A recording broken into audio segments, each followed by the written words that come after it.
Chapter 1. That's Life. No jobs in the cupboard. Billy, a young man from London, had no job. He lived with his mother, Mrs. Harris. One day he asked her, "How can I get a job?" "Look in the newspaper," she answered. So he bought a paper and looked for jobs. There were a lot of jobs in London. He read the paper from front to back, but most of them were not right for him. Suddenly, he saw a good job in an office, so he wrote a letter to the boss of the office and sent it. A week later, he got a letter from the boss, Mr. Davidson. He showed the letter to his mother. "Please come to my office next Monday. I want to meet you and we can talk about the job." Mrs. Harris was quite excited and Billy was happy, but he was also very nervous. On the Monday morning, Billy got up early and had breakfast. He left the house and went to Mr. Davidson's office. There were 7 people there for one job. Mr. Davidson asked him to come into his office, and the other 6 people waited outside. He asked Billy a lot of questions. He was nervous, and he answered the questions badly. When Mr. Davidson finished, he smiled at Billy and said, "Thank you, Mr. Harris. Please wait outside." Billy thought, "I didn't answer all those questions very well." He stood up and walked to the door. But he made a mistake. It wasn't the door out of the office. It was a cupboard. What can I do now? Do I stay in the cupboard and wait, or do I go back into the office? He thought. Perhaps I'll stay here and wait. When they're all gone, I can come out again. Mr. Davidson spoke to the other 6 people, and one by one they went out. At 5 o'clock, Mr. Davidson went home. Billy didn't know the time, so he stayed in the cupboard. He was very tired, and he went to sleep. He slept for a long time. Next morning, the cleaner came in. She opened the door of the cupboard and found Billy. "What are you doing here?" she asked. "I came here for a job. Did I get it, do you know?" The Wrong Lover. A man from London, Mr. Harvey, had a very beautiful young wife. He was much older than his wife, and he began to think she was in love with a younger man. For many weeks, he thought about his wife and this other man. Every day he went to work, and he was more and more unhappy when he thought about them together. "What can I do? Am I too old for her? Perhaps she doesn't love me," he thought. He knew that his wife was at home all day. What does she do? Is she happy? Does she meet other men? One day, Mr. Harvey thought, "I'll go home in the afternoon. I don't usually arrive home at this time, so perhaps I can catch my wife with her young man." He arrived at his house at 2:30 that afternoon, and he was very angry because there was an expensive red car in front of his house. "That's the young man's car," he thought. He sat in his car and made a plan. "I know. I'll break the windows of the car." He found a small, heavy box in his car, and he broke every window of the red car with it, and the lights. After that, he sat and waited. 5 minutes later, a young man came out of Mr. Harvey's house and said goodbye to the beautiful Mrs. Harvey. Then, this young man walked across to a big tree in the front garden, took an old bicycle, and rode away down the street. The bigger, the better. A rich woman drove her big, expensive new car to the supermarket. She arrived and thought, "There aren't many places to park the car. Where can I leave it?" Suddenly, she saw a parking place between a big blue car and a motorbike, but it was very small. "It's going to be very difficult to get this big car in there, but I'll try." At the same time, 2 young women in a small old car came to the supermarket. "Where can we put the car?" the driver asked her friend. "Look, there's a good place, near that blue car over there," she said. It was the same parking place between the blue car and the motorbike. "Oh, yes," the driver said. "I can easily get in there." The rich woman started to turn her car into the parking place. "I hope I can get in there," she thought. Suddenly, the 2 young women drove into the parking place in front of her. The driver opened the window, looked at the rich woman and said, "When you learn to drive that big car, then you can do that too." The rich woman was very angry, but she said nothing. She turned her car and drove back as far as she could. Then she drove fast at the small car and hit it hard. She broke the lights and other things on the small car. She opened her window and called to the 2 young women. "When you have money, then you can do that too." Cheap and easy. In a small town in the north of England, there was a big library with a lot of interesting books in it.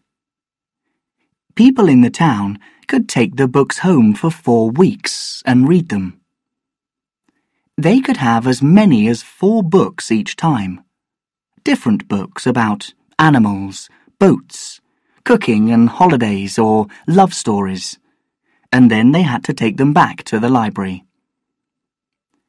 Every year, the library bought more and more books, and soon the building was too small for all the books. One morning in early autumn, the boss said, "November the 28th is a big day for us. We're going to move to a new library building. It's a much bigger and better building, but there's one difficult problem. It's going to be very expensive to move all our books to the new building. Where are we going to find the money and the time?" the boss asked. The people in the library thought about this problem. One evening, 5 weeks before November the 28th, a young woman thought of a good plan. She went and talked to the boss about it. He was very interested, and together they planned it all carefully. 2 weeks later, the boss told the people about the plan. "Between now and November the 28th, everybody can take 6 books home, not 4 books as usual, and they can have the books for 6 weeks, not 4. Everybody in the town was very happy, and they took 5 or 6 books home. After 2 weeks, most of the books were out of the library. On November the 28th, the big day arrived, and they moved to the new building. It was quite easy because they had only a small number of books to move there. In the month after the move, everybody took their books to the new library. The boss was very happy because it was quite cheap to move and it was quick and easy too. Watch the water. In an important game of golf, Willie Fraser, one of the best players, had a bad day. First, he hit the ball into the trees. Then he made a mistake, and his ball hit another player. After that, he hit the ball badly every time. This isn't too good. I must be more careful, he thought. The first half of the game went badly. He lost 5 balls.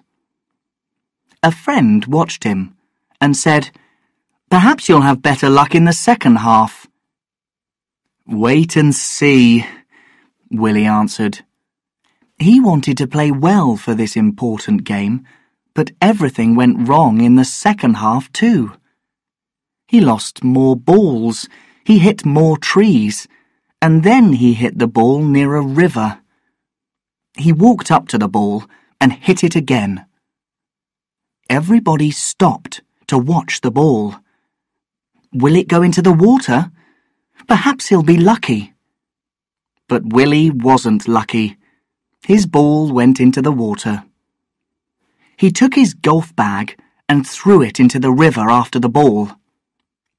"Never again. That's it. I'm finished with golf." And he walked away angrily to his car. Suddenly he stopped, turned, and walked back to the river. All the players stopped again and waited. Willie arrived at the river and walked very slowly into the water. He stopped and carefully put his head under the water. "Oh no," his friend thought. "This is dangerous. I must help him." The friend ran to the river and was ready to jump into the water after Willie, when suddenly Willie found his golf bag, opened it, pulled out the keys of his car, climbed out of the river, and walked away. Hit and Hear. Charlie, a man about 75 years old, often went to a bar in London and met his friends for a drink. He liked a beer or two, and he also liked to talk and laugh. In the bar, he and his friends remembered the old days and told stories about when they were young. Charlie had one big problem. He couldn't hear anything in his left ear. When his friends spoke to him, they had to sit on his right. He couldn't hear anything because of an accident. He was quite young at the time. One day in 1930, when he was a small boy, he was on a bus in Liverpool with his mother. The bus hit a car, and young Charlie hit his head on the floor. From that day, he could only hear in his right ear.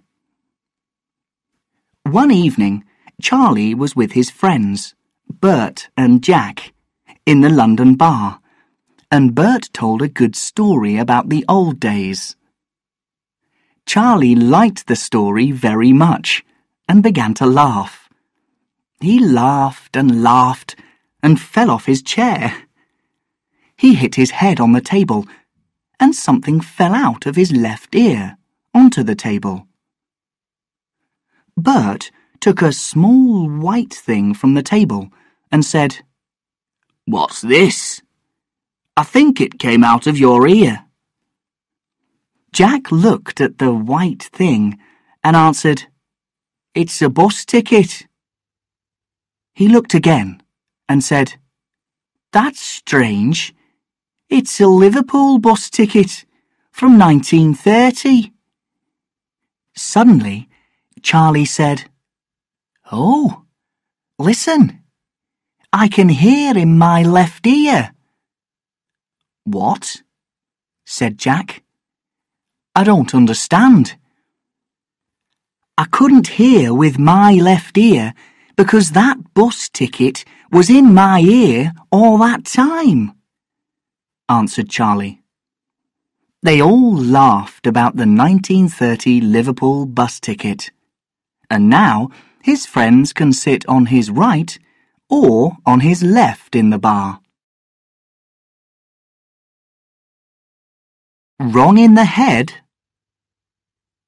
In a new factory outside town, the people in the office didn't like Mr. Taylor, their boss.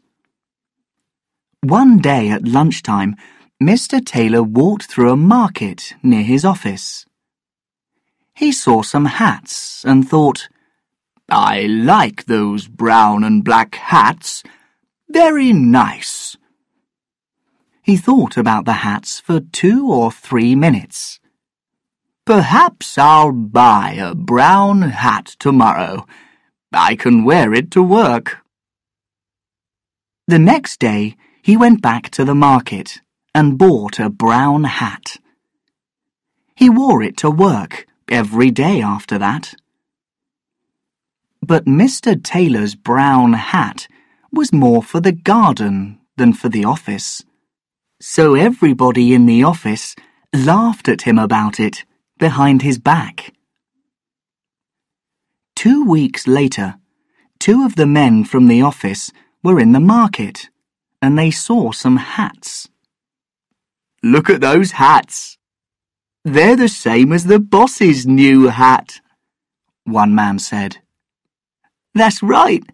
He's got a brown one," the other man answered. "Let's buy the same hat. No, 2 hats. I've got a plan. Listen."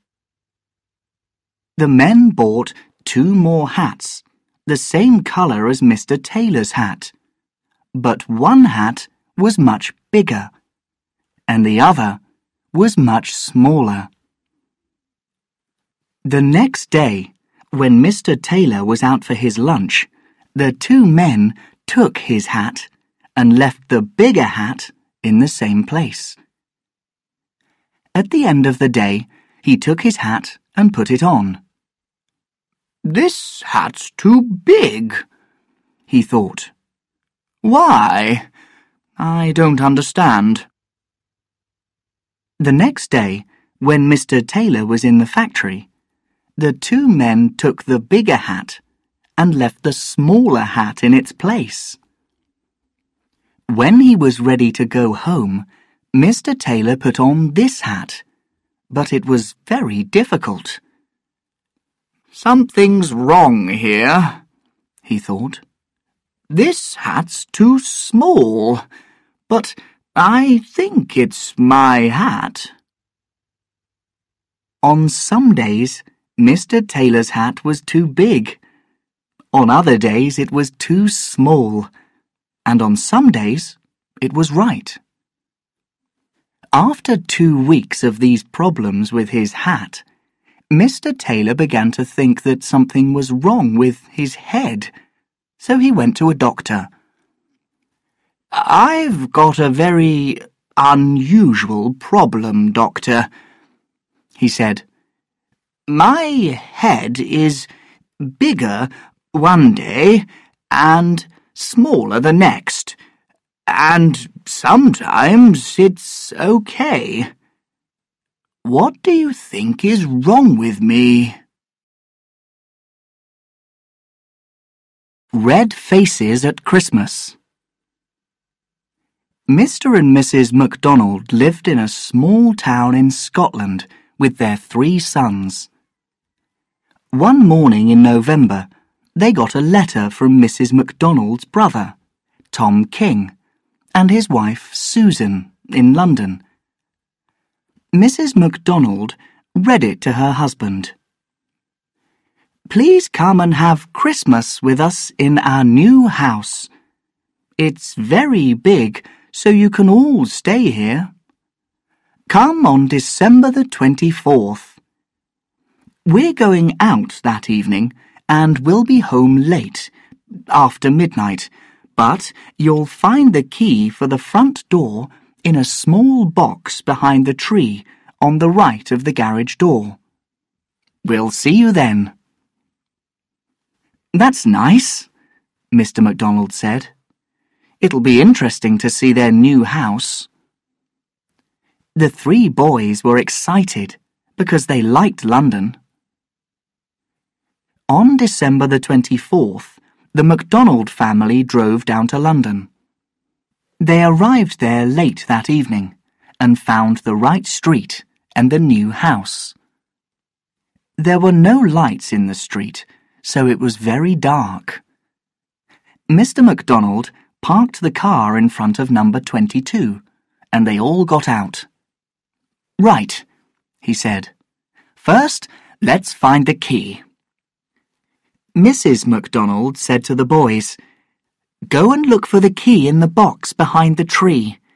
It's on the right of the garage door.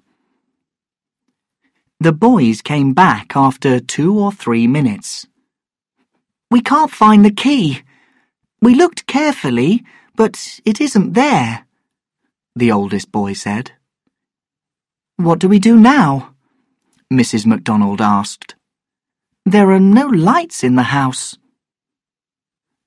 Remember Tom's letter. They'll be home very late this evening, after midnight, Mr. MacDonald said. Perhaps the front door is open. Let's see. They were lucky. The front door was open. They went in and turned on the lights. They went through to the kitchen. Everything was new. Mrs. MacDonald made some tea, and they sat in the front room and drank it. Mr. MacDonald looked at some photographs on the desk. He turned to his wife and said, I don't know any of the people in these photos. Do you? Mrs. MacDonald looked at them and answered, No, it's not my brother and his family. Perhaps they're photos of their friends. They finished their tea and went up to the bedrooms. They were tired after the long drive from Scotland, so they all slept well. The next day was Christmas, and the MacDonald family came down for breakfast. They went into the kitchen and saw a man and a woman there, but they didn't know them. Who are you? Asked Mr. MacDonald. Philip and Rosemary Brown. This is our house. Who are you? Oh, no, this isn't Tom King's house, Mrs. MacDonald said. I'm Janet MacDonald, Tom's sister. He asked us to stay for Christmas. We arrived late last night and couldn't find the key, but the door was open, so we walked in. Mr. and Mrs. Brown laughed. This is number 22. Tom lives at number 20. These houses are all new, and they're all the same. With red faces, the MacDonald family went next door to number 20. Happy Christmas, Mr. Brown said, and come back and see us sometime. Where did I leave my wife? Stan Graham drove quickly along the road one night. His wife, Maggie, slept next to him. Usually, Stan and Maggie talked together in the car, so he didn't go to sleep. This time, she was very tired, so she slept. After driving for about 150 kilometers, Stan was tired. I must find a restaurant. Ooh, I want a cup of coffee and some food, he thought. There were a lot of restaurants along the road, so he stopped and bought something to eat. When he went back to the car, he turned on the radio and drove along for another 50 kilometres. Then he asked his wife, "Maggie, do you want a cup of coffee?" No answer. He asked again, "Do you want some coffee, Maggie?" Again, no answer. Then he turned to her, but she wasn't there. He stopped the car and looked in the back. No Maggie. "Oh, no," he thought. "Perhaps she went into that restaurant after me, and I didn't see her." He started to think about the restaurant, but he was very tired. "Oh, this is not very easy. I drove past a lot of different restaurants. Which restaurant was it? I can't remember." The taxi driver, the Germans, and the plan. Harry, a friendly taxi driver, was in his car outside Waterloo Station in London. It was a quiet day in spring, and not many people wanted a taxi. Suddenly, he saw two women with a book. They looked at it, but he could see that they didn't understand. The two women walked over to Harry's taxi and spoke to him. "Do you speak German?" one of them asked, in German. Harry couldn't speak German, but he smiled, opened the door of his taxi, and pushed them inside with their bags. "These German visitors want to see the famous places of London," he thought. "I'll drive them round the city and show them everything, and they'll pay me a lot of money." The two visitors said a lot of things to him in German, but Harry didn't understand them. He drove to Buckingham Palace, Big Ben, St. Paul's Cathedral, and many other interesting places. But the women didn't look happy. "I think they're angry," Harry thought. "I can't understand it. I showed them a lot of famous places, but they're angry." Then he drove to the Tower of London and stopped the taxi. There were a lot of visitors outside the tower, so Harry got out of his car. He asked 2 or 3 people, "Do you speak German?" One girl said in English, "Yes, I do." "Can you please help me?" he asked. "Can you ask these German women in my taxi about their problem?" The girl spoke to the visitors in German. Then she smiled and said, "Did you take them from Waterloo Station, round the centre of London, and then to the tower?" "Yes, that's right," said Harry. "Did they have a book in their hands at the station?" she asked. "Yes, they did," he said. "It was a guidebook, I think." "No, it wasn't," she laughed. "It was a British Rail book with plans of all the train stations in London. They only wanted to find the restaurant at Waterloo Station."